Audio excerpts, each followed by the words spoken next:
اعوذ باللہ السمیع العلیم من الشیطان اللعین الرجیم بسم اللہ الرحمن الرحیم الحمد للہ الملک الحق المبین المتصاغر لعظمتہ جبابرۃ الطاغین المتخاضع لکبریائہ عتاۃ المتمردین المعترف بربوبیتہ سائر الخلق اجمعین والصلاۃ والسلام والتحیۃ والاکرام علی اشرف النبیین وخاتم المرسلین سیدنا و مولانا ابی القاسم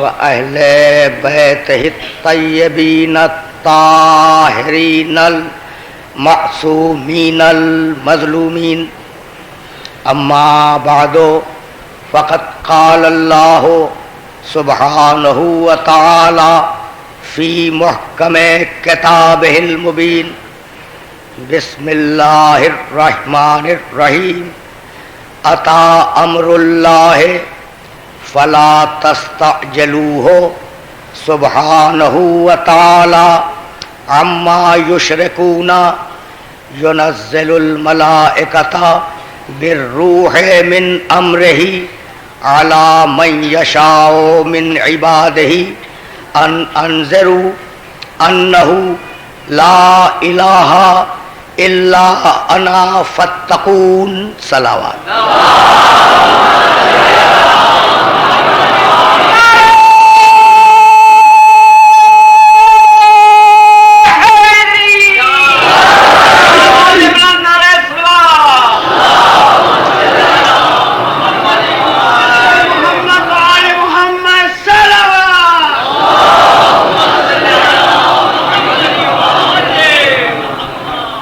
عزیزان محترم،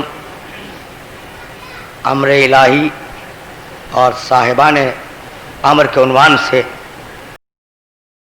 ہم نے جس سلسلہ گفتگو کا آغاز کیا تھا وہ سلسلہ گفتگو اپنے 7ویں مرحلے میں داخل ہو رہا ہے۔ اب تک میں آپ کی خدمت میں یہ عرض کرتا رہا کہ عجیب بات ہے کہ قرآن مجید نے جب لفظ امر کو استعمال کیا تو اس کے ساتھ لفظ روح کو بھی استعمال کیا۔ ينزل الملائکۃ بالروح من امرہ علی من یشاء من عبادہ رفیع الدرجات ذو العرش یلقی الروح من امرہ علی من یشاء من عبادہ تنزل الملائکۃ والروح فیہا باذن ربہم من کل امر۔ جہاں امر ہے وہاں روح ہے، جہاں روح ہے وہاں امر ہے۔ لیکن عجیب بات یہ ہے کہ پروردگار نے اسی قرآن میں یہ کہا کہ جہاں امر ہے وہاں علم ہے اور جہاں علم ہے وہاں امر ہے۔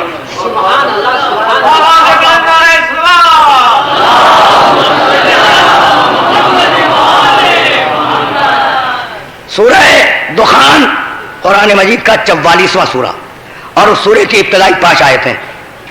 بسم اللہ الرحمن الرحیم حامیم والکتاب المبین انا انزلناہ فی لیلۃ مبارکۃ انا کنا منذرین یفرق فیہا کل امر حکیم امرا من عندنا انا کنا مرسلین۔ وہ پالیسی میکنگ آیت آ رہی ہے جس کے لیے آپ کو ذمہ دے رہا ہوں۔ انا کنا مرسلین رحمتا من ربک وہو السمیع العلیم۔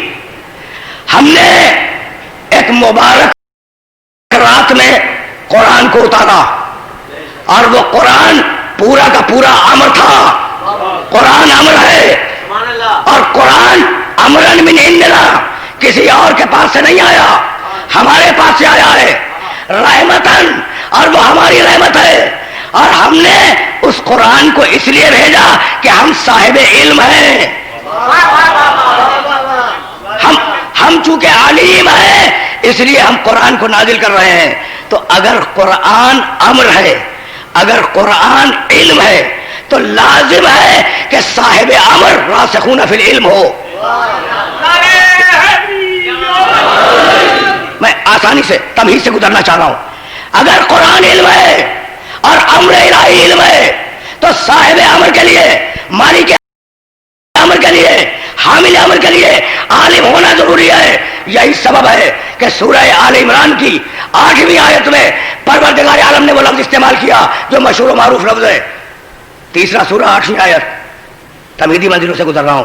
هو الذی، بھائی آپ نے ہزاروں مرتبہ آیت سنی ہوگی، خود میں نے بارہا یہ آیت پڑھی، لیکن چاہ رہا ہوں کہ یہ آیت ایک مرتبہ آپ کے ذہنوں میں پھر محفوظ ہو جائے۔ هو الذی انزل علیک الکتاب منہ آیات محکمات ہن ام الکتاب واخر متشابہات فاما الذین فی قلوبہم زیغ فیتبعون ما تشابہ منہ ابتغاء الفتنہ وابتغاء تاویلہ وما یعلم تاویلہ الا اللہ والراسخون فی العلم۔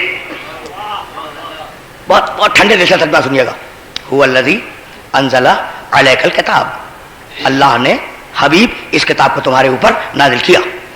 اس کتاب کی دو قسمیں ہیں، منہ آیات محکمات، اس میں اب میں محکمات اور متشابہات پہ پھنسانا نہیں چاہتا سننے والوں کو، آسان ترجمہ کر رہا ہوں۔ منہ آیات محکمات، اس میں آسان آیتیں ہیں جو آسانی سے سمجھ میں آ جاتی ہیں، محکم آسان آیت جو آسانی سے سمجھ میں آ جائے، وَأُخَرُ متشابہات، اور کچھ آیتیں مشکل ہیں جو دشواری سے سمجھ میں آتی ہیں، ان کا نام ہے متشابہ۔ تو کچھ محکم آیتیں ہیں، کچھ متشابہ آیتیں ہیں۔ فَأَمَّا الَّذِينَ فِي قُلُوبِهِمْ زَيْغٌ فَيَتَّبِعُونَ مَا تَشَابَهَ مِنْهُ ابْتِغَاءَ الْفِتْنَةِ وَابْتِغَاءَ تَأْوِيلِهِ، تو وہ لوگ جن کے دلوں میں کجی ہے، جن کے دلوں میں ٹیڑھ ہے، وہ محکم آیتوں کو چھوڑتے ہیں، متشابہ آیتوں کی پیروی کرتے ہیں، اور متشابہ آیتوں کی پیروی اس لیے کرتے ہیں کہ معاشرے میں فتنہ پھیلا دیں۔ تو مفسر پر نہ جانا، یہ دیکھنا کہ کون تفسیر کر رہا ہے اور کون فتنہ پھیلا رہا ہے۔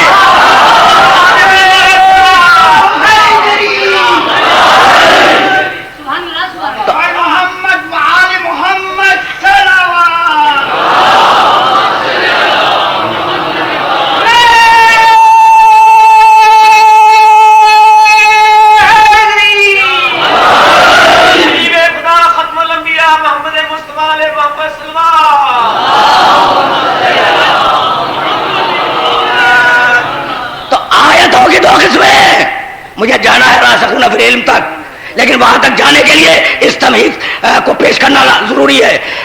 آیتوں کی دو قسمیں، محکم آیتیں آسان، متشابہ آیتیں مشکل۔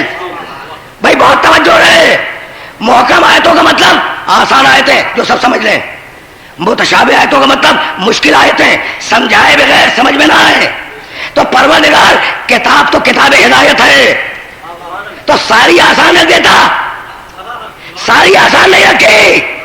اچھا تو اگر پڑھے لکھوں کے لیے رکھا ہے تو ساری مشکل رکھ دیتا، تو ساری مشکل بھی نہیں رکھی، کچھ آیتیں آسان رکھی، کچھ آیتیں مشکل رکھی۔ اگر سب مشکل ہوتی، بہت توجہ رہے، اگر سب مشکل ہوتی تو لوگ کتاب چھوڑ دیتے۔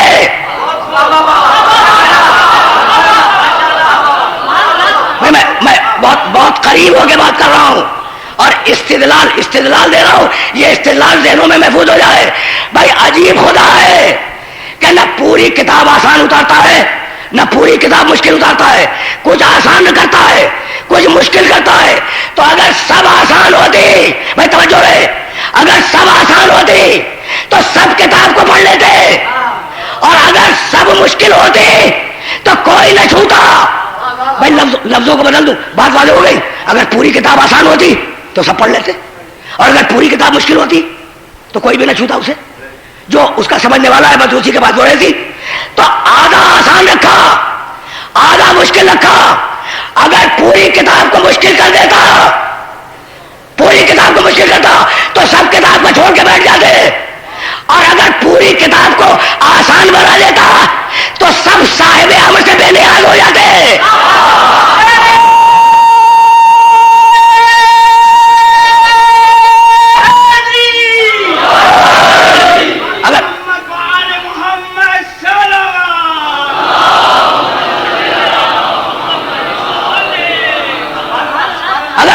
اگر پوری مشکل ہوتی تو سب کتاب چھوڑ کے بیٹھ جاتے، اور اگر پوری آسان ہوتی تو واقعاً کافی ہو جاتی، کسی اشارے کی ضرورت نہ رہتی۔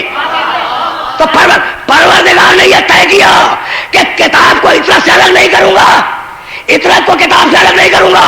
بھائی توجہ تو مقبول ہے نا، کچھ آسان ہوگا، کچھ حصہ کتاب کا آسان ہوگا تاکہ خود سمجھ لو، اور کچھ حصہ مشکل ہوگا تاکہ تمہیں وارث کتاب سمجھائے، اور اس مشکل حصے کا نام ہے متشابہ۔ تو اب میں ساری دنیا کے مسلمانوں سے پوچھنا چاہتا ہوں، بھائی قرآن قیامت تک کی کتاب ہے یا نہیں؟ قرآن ہے قیامت تک کی کتاب، اور اس کتاب میں قیامت تک متشابہ آیتیں جائیں گی۔ تو متشابہ آیتیں تو قیامت تک قرآن میں جائے، اور کوئی سمجھانے والا پردہ غیب میں موجود نہ ہو، یہ ممکن نہیں ہے۔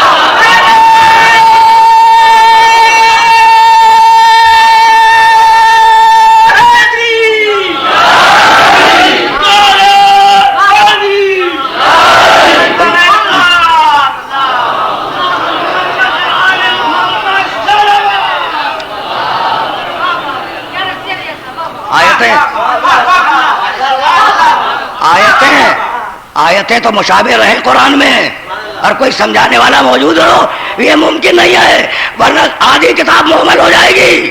تو ہم نے ابھی اس کتاب کو اتارا، اس کتاب میں محکم آیتیں بھی ہیں، اس کتاب میں متشابہ آیتیں بھی ہیں، اور جن کے دلوں میں کجی ہے وہ محکم آیتوں کو چھوڑتے ہیں، متشابہ آیتوں کی پیروی کرتے ہیں۔ وما یعلم، وجہ کہ بڑا بیدار مجمع ہے، اور اب ایک ایک سننے والے کو متوجہ کر رہا ہوں، ہزاروں ہزار مرتبہ سنا ہوگا آپ نے، وما یعلم تاویلہ الا اللہ والراسخون فی العلم۔ یہ جو متشابہ آیتیں ہیں نا، ان کا اصل مفہوم، ان کی اصل تفسیر، ان کی اصل تعویل کل دو جانتے ہیں، یا اللہ جانتا ہے یا راسخون فی العلم جانتے ہیں۔ بھائی راسخون فی العلم کا ترجمہ کر دیں، اگر آپ نے ترجمہ کر دیا نا تو یقین فرمائیے گا میری آدھی پرابلم سالو ہو گئی۔ کون جانتا ہے؟ راسخون فی العلم، وہ لوگ جو علم کے اندر ہیں۔ نہیں بھائی کون جانتے ہیں؟ جو علم کے اندر ہیں۔ بھائی آپ جب کسی آدمی کے علم کی تعریف کرتے ہیں تو کیا کہتے ہیں؟ اس کے اندر بہت علم ہے۔ اور قرآن، بھائی آپ کیا کہتے ہیں؟ اس کے اندر بہت علم ہے۔ وہ شخص، وہ عالم، اس کے اندر بہت علم ہے۔ یہ تو نہیں کہتے کہ وہ بہت علم کے اندر ہے۔ آپ یہ تو نہیں کہتے۔ قرآن نے الٹ کے کہا، یہ نہیں کہا کہ علم ان کے اندر ہے، نہیں، وہ علم کے اندر ہے۔ بھائی فرق کیا ہے؟ خدا کی قسم اگر یہ فرق واضح کر سکا تو میں سمجھوں گا کہ میری محنت سوالت ہو گئی۔ بھائی ایک وہ جس کے اندر علم، وہ ہے تمہارا عالم، اور ایک وہ جو علم کے اندر، وہ ہے اس کا عالم۔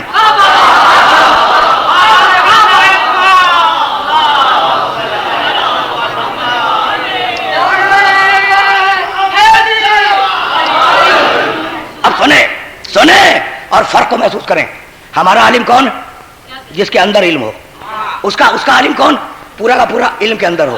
اب میں آپ کے سامنے ایک مثال دے دوں، بہت قریب ہو کے بات کر رہا ہوں۔ بھائی ایک گلاس پانی گلاس کے اندر کتنا ہے معلوم ہے نا؟ بھائی جتنا گلاس ہوتا پانی بھائی بہت توجہ ہے، پانی گلاس کے اندر، تو جتنی گلاس میں گنجائش ہوگی اتنا ہی تو پانی آئے گا۔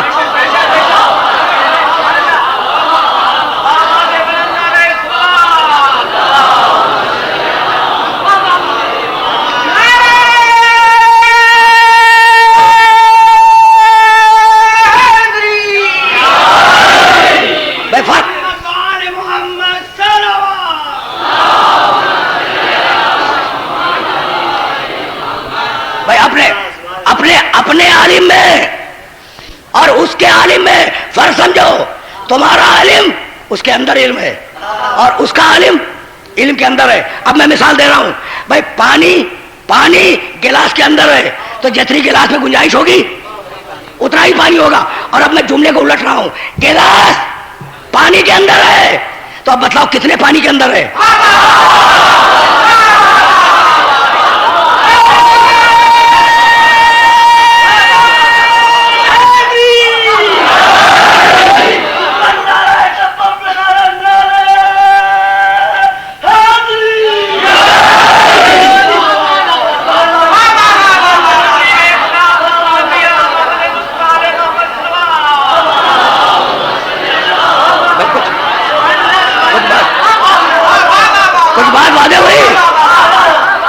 کچھ بات واضح ہوئی بھائی. پانی گلاس میں ہے، معلوم ہے کتنا پانی ہے، لیکن گلاس پانی کے اندر ہے. اب مٹکے بھر پانی کے اندر ہے یا تالاب بھر پانی کے اندر ہے یا سمندر بھر پانی کے اندر ہے، کچھ پتا چلا؟ تو وہ تمہارے عالم ہے جن کے اندر علم ہے اور وہ اس کے عالم ہے، وہ اس کے عالم ہے جو علم کے اندر ہے.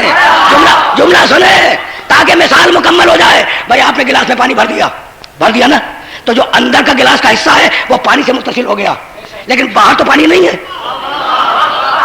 باہر پانی نہیں ہے. لیکن گلاس کو اٹھا کر پانی میں ڈال دے تو اندر بھی پانی ہے باہر بھی پانی ہے.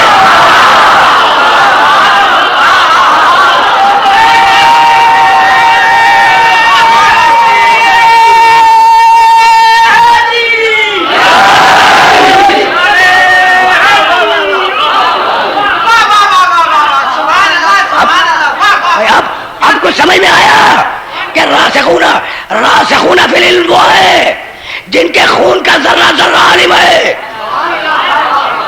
راسخون فی العلم وہ ہے جن کا پورا وجود علم ہے، پورا وجود علم ہے. بھائی یہی سبب ہے کہ جب بی بی آئی دربار میں تو اس نے ایک طویل خطبہ دیا. بھائی اب مقام علم کون جانے کہ اللہ نے حج کو کیوں واجب کیا، اور اگر جانتے ہو تو بتلا دو. اگر جانتے ہو تو بتلا دو. قرآن میں تو لکھا ہے للہ علی الناس حج البیت من استطاع الیہ سبیلا، جو مستطیع ہو، جس کے لیے راستہ کھلا ہوا ہو، اس پر حج کرنا واجب. بھائی کیوں، علت کیا ہے؟ اگر جانتے ہو بتلا دو. بھائی روزہ کیوں واجب کیا، جانتے ہو تو بتلا دو. بھائی کیا جانو گے، علم تمہارے اندر ہے. اور اب وہ بول رہی ہے جو علم کے اندر ہے.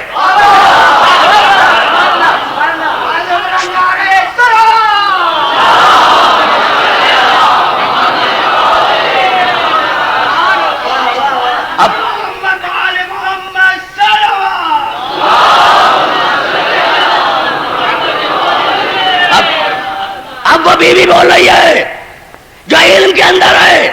دربار میں آئی اور آنے کے بعد اس نے ایک فصیح بڑی خطبہ دیا اور خطبہ شروع ہوا بسم اللہ الرحمن الرحیم. بھائی ظاہر ہے کہ مجھے پورا خطبہ تو نہیں سنانا، چند جملے عرض کرنے آپ کی خدمت میں. بسم اللہ الرحمن الرحیم.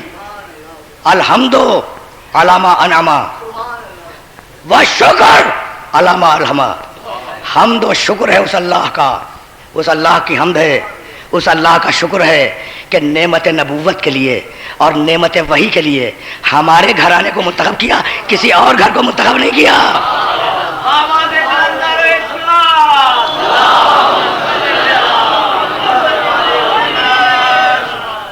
سچویشن ذہن میں ہے. باغ کا مقدمہ دربار میں لے کے آئی ہے بی بی اور خطبہ دے رہی ہے کہ حمد اس خدا کی جس نے نعمت وحی کے لیے اور نعمت ہدایت کے لیے ہمارے گھر کو منتخب کیا، کسی اور گھر کو منتخب نہیں کیا. یہ کہہ کے پیغمبر کے فضائل بیان کیے. پیغمبر کے فضائل بیان کرنے کے بعد ہدایت کے شرائط بیان کیے. ہدایت کے شرائط بیان کرنے کے بعد دستور و قانون کی بنیادیں رکھی. دستور و قانون کی بنیادیں رکھنے کے بعد قرآن کے فضائل بیان کیے. قرآن کے فضائل بیان کرنے کے بعد جاہلیت کے حالات بیان کیے کہ تم ایسے تھے، تم ایسے تھے، تم ایسے تھے، میرے باپ نے آگے بدل دیا. تم اونٹنی کا پیشاب پینے والے، تم اونٹنی کی مینگنی کھانے والے، میرے باپ نے تمہیں انسان بنایا.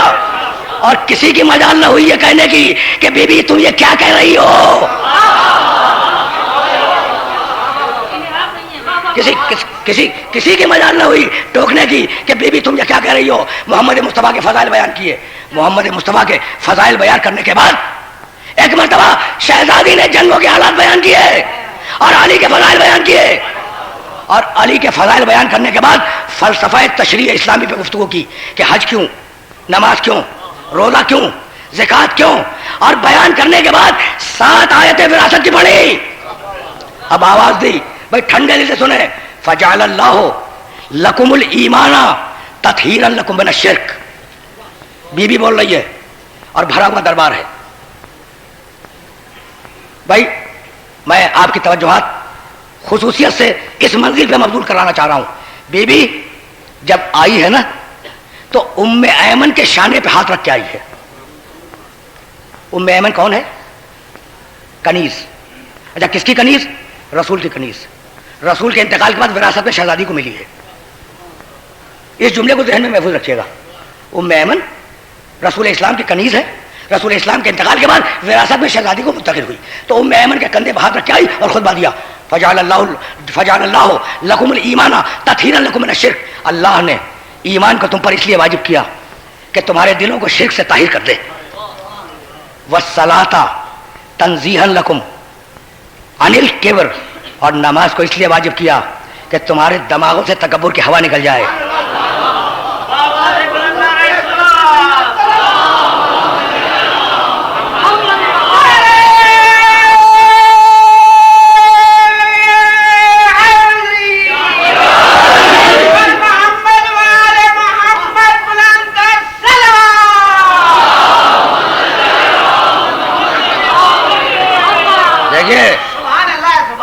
کس شان سے خطبہ دے رہی ہے بی بی. والصلاۃ تطہیرا عن الکبر, نماز کو اس لیے واجب کیا کہ تمہارے دماغوں سے تکبر کی ہوا نکل جائے. والصوم تثبیتا للاخلاص, اور روزے کو اس لیے واجب کیا کہ پتہ چل جائے کہ امر الہی کی اطاعت میں کون مخلص ہے کون مخلص نہیں ہے.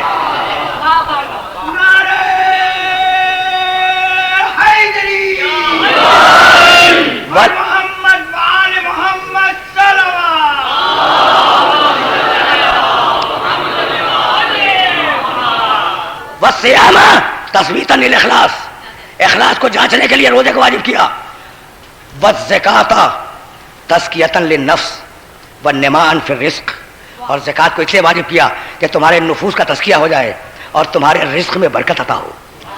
والحج تشعیدا للدین, اور حج کو اس لیے واجب کیا کہ جب لوگ مسلمان جمع ہوں تو دین کا استحکام نگاہوں کے سامنے آ جائے.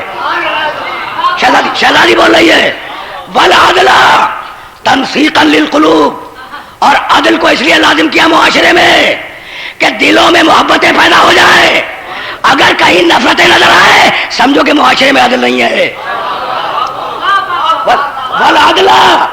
والعدل تنسیقا للقلوب, عدل کو اس لیے واجب کیا پروردگار نے کہ معاشرے میں محبتیں پیدا ہو جائیں.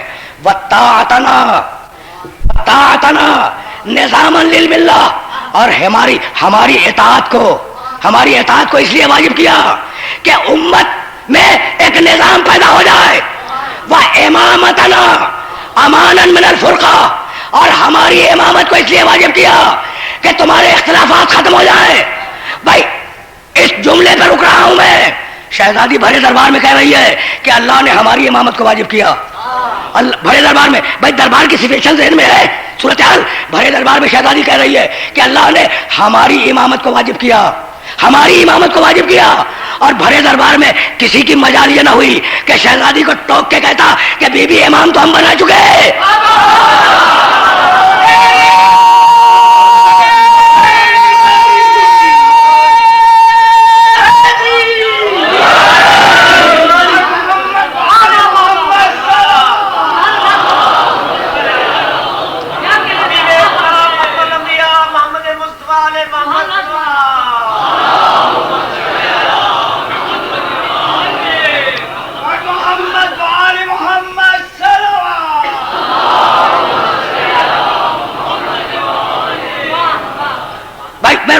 روک کے جملہ کہنا چاہتا ہوں.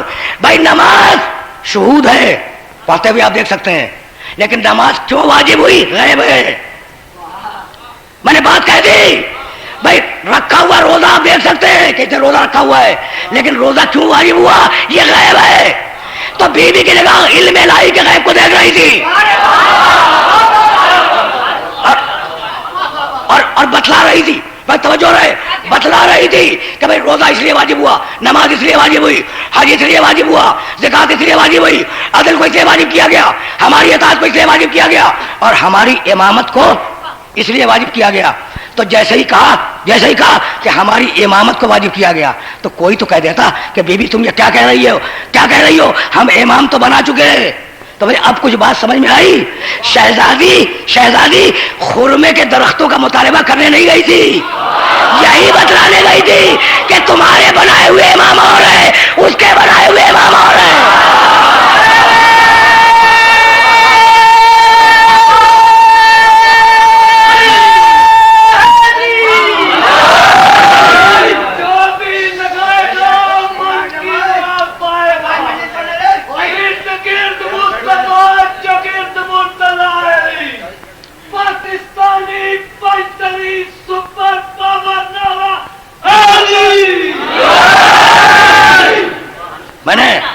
میں نے اپنے محترم سننے والوں کو بہت زحمت دی، لیکن بات کو آگے لے جانا ہے.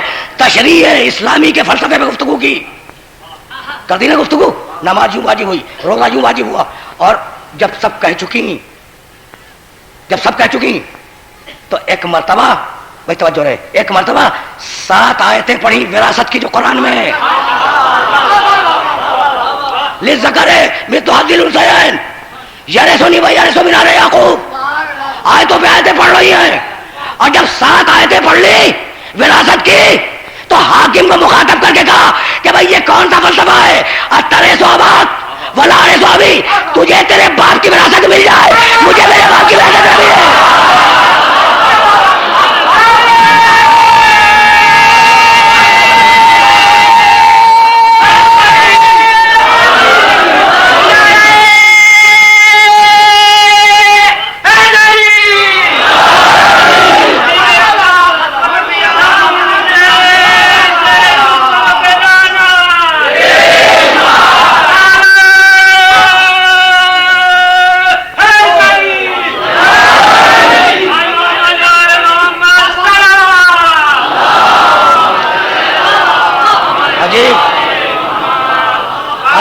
عجیب مرحلہ بگڑ ہے. اترث اباک، تجھے تیرے باپ کی میراث مل جائے اور مجھے میرے باپ کی میراث نہ ملے. حکومت نے کہا کہ بی بی ہم کیا کریں، آپ ہی کے باپ کی روایت ہے، مشہور ہے نا، روایت بہت مشہور ہے کہ نحنو معاشر الانبیاء لا نرث ولا نورث، ہم نبی لوگ، کہیں جانا ہے ٹھنڈے دل سے سنتے جائیے گا، ہم نبی لوگ گروہ انبیاء لا نرث، نہ کسی سے وراثت لیتے ہیں، ولا نورث، نہ کسی کو وراثت دیتے ہیں. ما ترکنا ہو صدقہ، جو ہم چھوڑ کے جاتے ہیں، ترکہ ما ترکنا ہو صدقہ، جو ہم چھوڑ کے جاتے ہیں وہ صدقہ ہوتا ہے. تو ہم نبی لوگ کیا کرتے ہیں؟ نہ کسی سے وراثت لیتے ہیں، نہ کسی کو وراثت دیتے ہیں. جو چھوڑیں اپنے گھر میں وہ صدقہ ہے. اب کیا کیجئے گا اس بات کو کہ بی بی پہلے ہی آیت پڑھ چکی تھی، ورثہ سلیمان و داؤدہ. بی بی پہلے ہی آیت پڑھ چکی تھی، سلیمان نے داؤد سے وراثت لی، سلیمان بھی نبی، داؤد بھی نبی. تو خرمے کے درختوں کا مطالبہ کرنے نہیں گئی تھی، پوچھنے گئی تھی کہ پورے قرآن پہ اعتماد ہے یا آدھے قرآن پہ اعتماد ہے.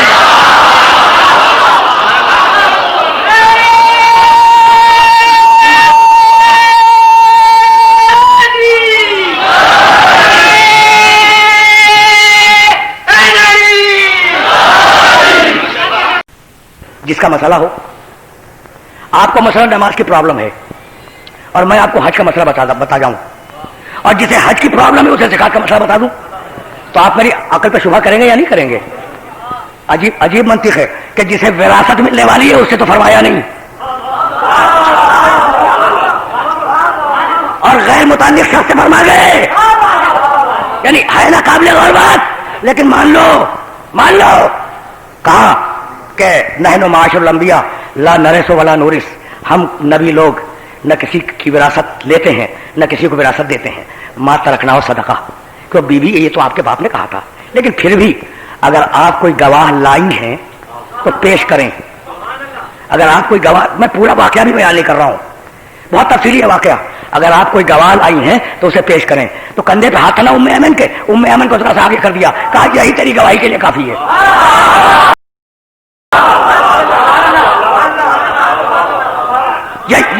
یہی تیری گواہی کے لیے کافی ہے. کہا کنیز کی گواہی قبول نہیں ہے. بھائی توجہ رہے، کہا کنیز کی گواہی قبول نہیں ہے. کہا میں بحیثیت کنیز کے پیش بھی نہیں کر رہی ہوں. بھائی یہ کنیز ہے رسول کی اور وراثت میں مجھ تک آئی ہے، تو اگر وہ روایت صحیح ہوتی تو ام ایمن میرے گھر میں نہ ہوتی.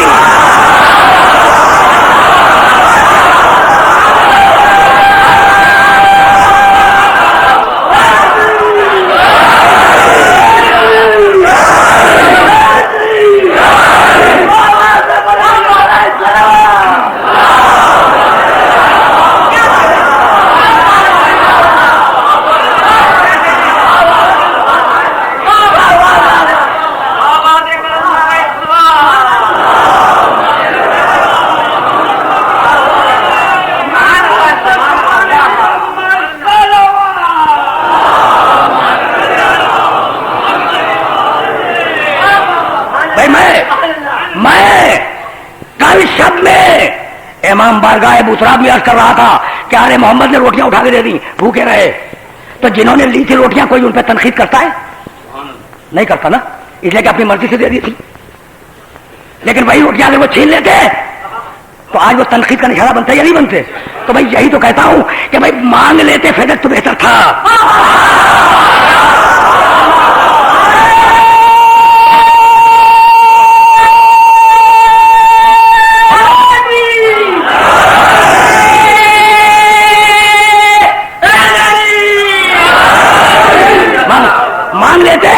مانگ لیتے تو بہتر تھا، اس لیے کہ بیوی کی نگاہوں میں خرمے کے چند درختوں کی کوئی اہمیت نہیں تھی.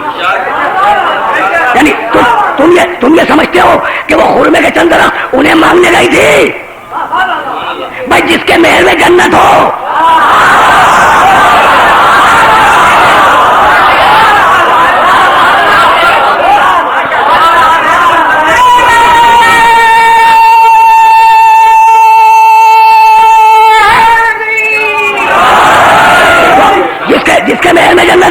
وہ خرمے کے درخت مانگنے جائے گی؟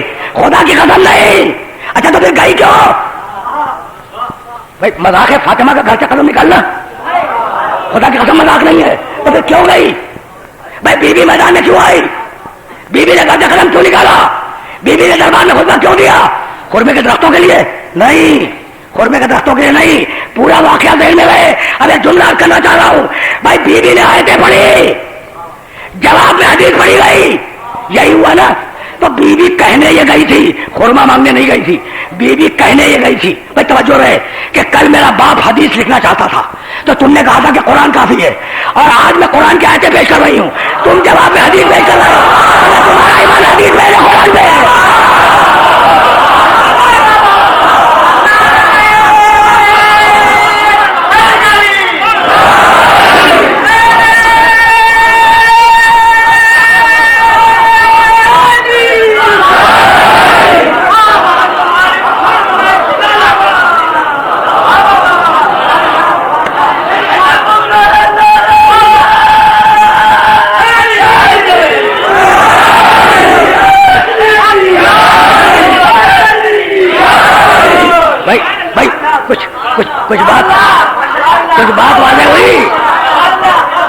کچھ بات واضح ہوئی. میرے باپ کی حدیث دینی چاہیے. کہنے کا نہیں، اللہ کی کتاب کافی ہے اور میں اسی کتاب سے آیتیں پڑھ رہی ہوں. تو اب تم حدیث پیش کر رہے ہو، تو عقیدہ حدیث میں یا کتاب پر؟ یہ ہے وہ مقام علم جہاں سے راسخون فی العلم بولتا ہے. میں نے اپنے سننے والوں کو بڑی زحمت دے دی. نماز شہود ہے، لیکن نماز کیوں واجب ہوئی؟ غیب ہے. تو ہوگا نا وہ غیب لوح محفوظ میں کہ ہم نے کیوں واجب کی نماز، ہم نے روزے کو کیوں واجب کیا، ہم نے حج کو کیوں واجب کیا. تو اس لوح محفوظ پر اس بیوی کی نگاہ ہے.